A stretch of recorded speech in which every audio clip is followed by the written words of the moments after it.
I need to recover from this speech about Germany's lackluster performance. So I think it's a good recipe to start talking about Russia instead, don't you think?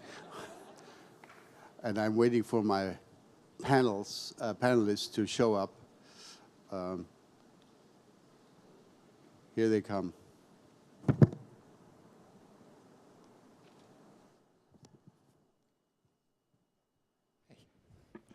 Good to see you. Hey, Ambassador. Great for you to do this. So, I think we need to do this in kind of sprint mode because we lost a little bit of time in terms of sticking to the schedule. So I'll do the introduction in shorthand. I'll start with Caroline Yanis, who is working at the British Embassy in The Hague, an expert on defense, and we're so delighted to have you here with us. I then go to my good old friend, Ben Hodges, who was willing at extremely short notice to join us here this afternoon because Senator Murphy wasn't able to do this in addition to his earlier performance. So thank you, General, for joining us. Most of you will be aware that General Hodges was the commanding general of the U.S. Army in Europe and is one of the most experienced U.S. Army officers with huge knowledge about the European and the Russian situation. And last not least, my good friend Edgars Rinkevic, the Minister of Foreign Affairs of Latvia.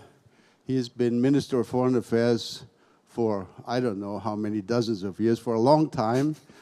He served also in his Defense Department. Again, I'm delighted. We just recently met in Berlin. Edgar, it's great to have you. Our subject this afternoon is Russia. I want each one of you to at least spend just a few brief minutes telling me what you think about it. And just by framing the discussion, let me say, why is it that Russia, if we leave aside China for the moment, that Russia continues to be our most serious challenge if the GDP of Russia is about the size of the GDP, without offense, less than Italy, a little bit bigger than that of Spain? Why are we continuing to worry so much about Russia? And then, of course, the next question is, when we look at the decisions we've taken since the illegal annexation of Crimea, etc., is this policy that we have engaged in, sanctions, containment, if you wish, military reinforcement, is that promising to deliver the kinds of results we want? Are we missing something?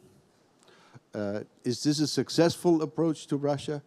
And my last question, and I could add 10 or 15 more questions to this, by doing what we're doing, are we actually driving Russia into the arms of China and producing an effect that is not an effect that we can like? So, who would like to start? Let's start with an active foreign minister. Edgars, you start.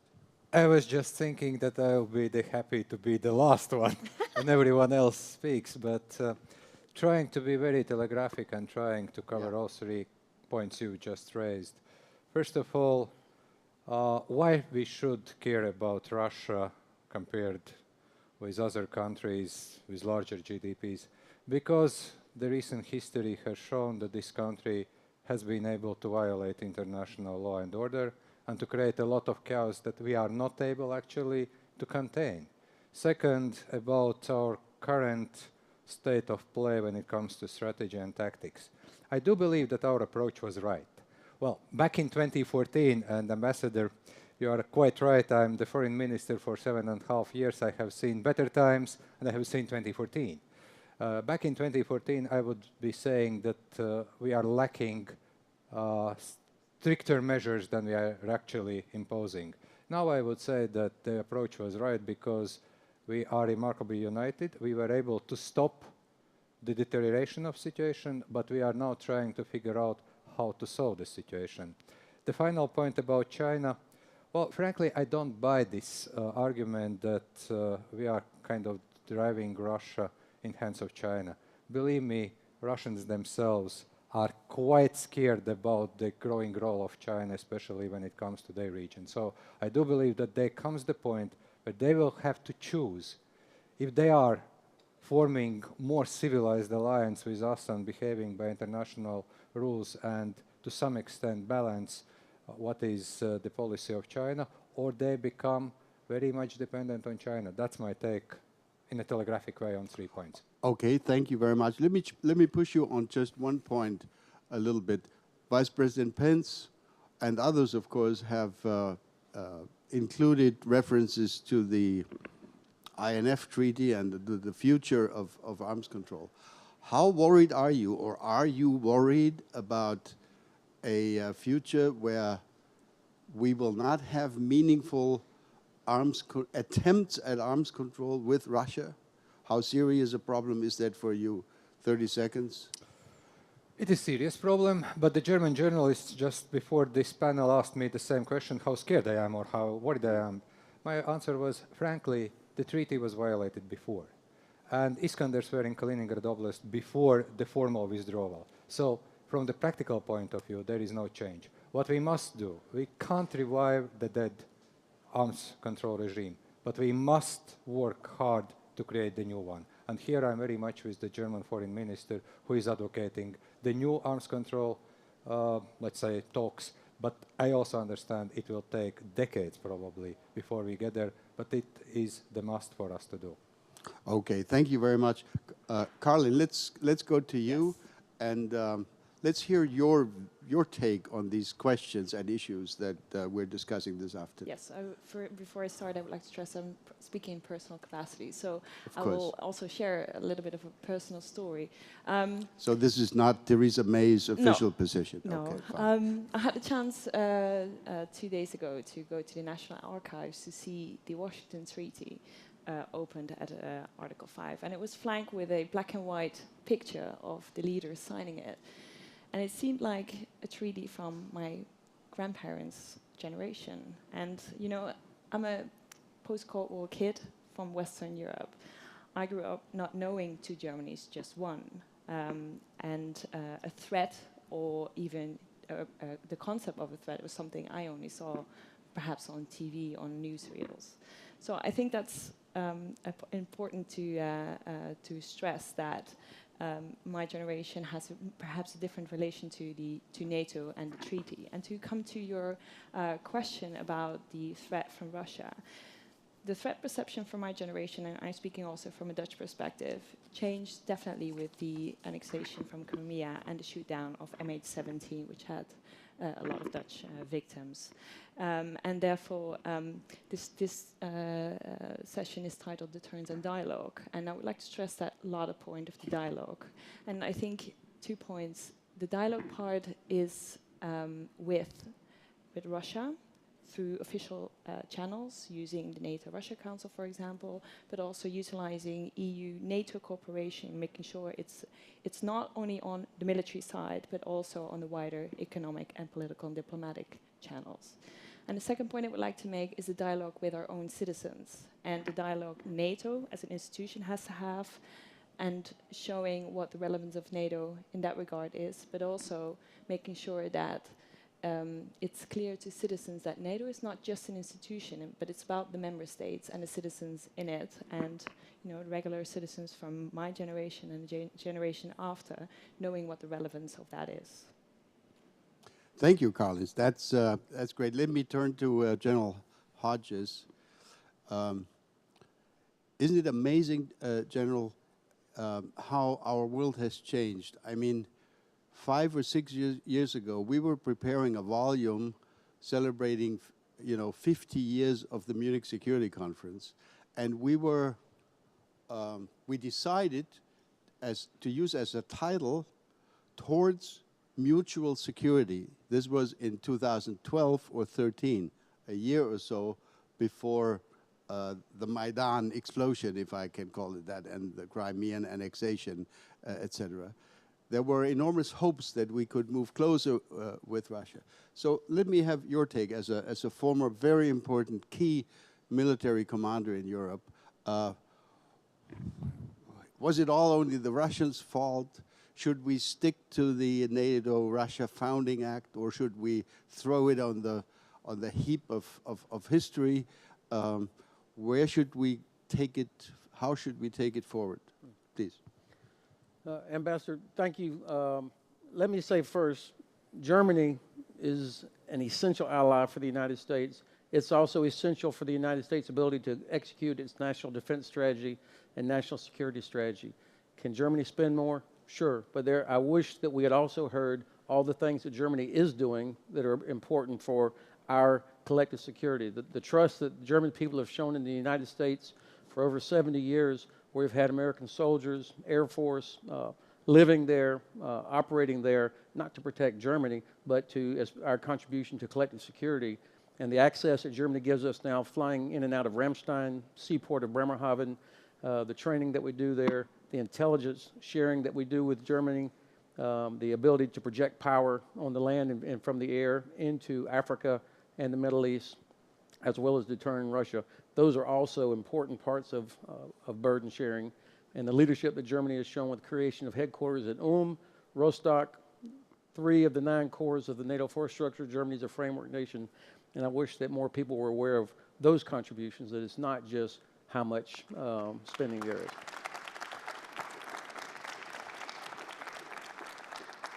Germany also, I think, is the country that can help us the most in dealing with Russia. Russia respects German, or in fact, the brand made in Germany is respected all around the world. Not everybody may love it, but they all respect it, whether we're talking about engineering, healthcare, education, obviously precision engineering, diplomacy, and somehow you figured out how to have an industrial power nation and yet increase the green space at the same time. So you figure that out. And so I think we would all be wise to look to Germany to continue doing what you are doing now. You're the lead in keeping EU sanctions in place on Russia. The Minsk agreement is German leadership all over it. So these are areas where I think Germany can play a critical role in helping us deter Russia. Now, the Black Sea region, I think that's the next strategic. That is the strategic arena where there's going to be the most competition. With Russia now, this is no longer just hybrid warfare or disinformation. This is actual force ramming Ukrainian Navy vessels. You've got these 21st sailors still sitting in jail in Moscow. Thousands of Ukrainian soldiers have been killed. I think if the West does not push back on what Russia has done in the Kerch Strait, and if we don't demand the release of those sailors, because they're there because Russia claims this was a violation of their territorial waters. Obviously, it's not Russian territorial waters. But if the West doesn't do something about it, then we have de facto acknowledged Russian sovereignty over Crimea. And this is where I think German diplomatic power, as well as economic power, could be very helpful in pushing back on this. Thank you. Let me also ask you a question on arms control. As a military commander, what would be your advice if and when the INF treaty is gone, given the fact that Russia has already deployed, I mean, Iskanders and other nuclear-capable weapons? Would it be your recommendation that we come up with a response, including, like tit for tat, or do you think that is not necessary? As you know, there's a wide-ranging debate in Europe whether we should not do anything or come up with a strong response. What's your recommendation? Well, I thought the Secretary General was very clear today that it's always going to be our responsibility to protect our populations, and of course the populations that are most affected by the Russian violation of the INF treaty are European populations, European citizens. And so the nations, we have got to do things to protect these populations, whether it's through cyber, through kinetic missile defense, very other means. So protecting our populations is number one. But number two, I think, again, diplomatic pressure on Russia, holding them accountable. And then finally, what Secretary Carter used to called a horizontal escalation, to present challenges to Russia in other places. I think just putting missiles in Latvia or Germany with technology today is not necessary, and I don't think that would necessarily be helpful. Okay, great. Ladies and gentlemen, we have only a few minutes left, so I now look around. Who has a question to ask? If you have a question, try to make it a brief one. There is a question over there, please. Thank you. Thank you. Captain John Jacobs, Royal Netherlands Armed Forces. Back in February, there was rumor about possibly a new INF treaty, or at least Russia said they would be open for that. Would anyone in the panelists try to comment on that one? What's the stage of that? Is there going to be a new treaty? And if so, would it include more countries than just US and Russia? Okay, any other question? We'll just collect 2 or 3 and then go back to the panel. Jim, wasn't there? Did you want to ask a question? No? No? There's a question. Yes, over there. The lady in the back row. Could we have some comments about Russian troops entering Venezuela? That's a good question. That will go to the general. And there is a question from my good friend. Please. None of our panelists mentioned the act of terrorism committed in Salisbury. What should the response of the alliance be to incidents of that kind? All right, shall we take it in the same order? Edgar, you're first. Well, the first question, actually, what I heard from President Putin directing his defense and foreign ministers, that he specifically said no new negotiations on INF treaty. So I can't comment on any kind of rumors. But what I believe, we need to have such kind of arms control debate, but it must include all countries that have the capacity or capability to produce such kind of missiles. Second, on Venezuela, frankly, I would say the general would commend that from military point of view. But my take here is that this is quite an interesting Russian strategy, like with Syria, like with some other places. Create a small problem, and you get, like we get the ownership, they get the kind of say, and we don't know how to deal with that in coming months or even years. So I do believe that this is a little bit of also political trick. And on Salisbury, frankly, I would say that more efficient in my mind was European Union, together with some of key allies like United States, other countries apart from EU, because we were able to coordinate our action on sanctions, and we were able also to coordinate expulsions of many of Russian spies. So not necessarily we need the alliance to act sometimes. Sometimes it's better to use other organizations, other instruments, and I believe we were quite successful, providing very strong response that probably was not anticipated in Moscow when the Salisbury incident was actually planned and initiated. Carlene, yes, your I take. would like to add on to that, and I think it was a very good signal that there is such unity in a response in support of the United Kingdom in Salisbury. And I think also the strong point about that is the ability for attribution, and that also goes for the OPCW hack that was announced or was publicized after that, related to Russia. Something that I think needs a little bit more work in the NATO sphere is how to respond to these hybrid threats that are below Article 5, and how do you make sure that it's a coordinated response on a political and diplomatic level, but also indeed on economic level. And I think Salisbury was a positive example of that there is ability for EU member states, but also in cooperation with NATO to do that. Ben, you have the last word. So I also am not aware of a new INF treaty, but if there is going to be something, I agree with the ambassador or minister. There has to be. It can't just be U.S.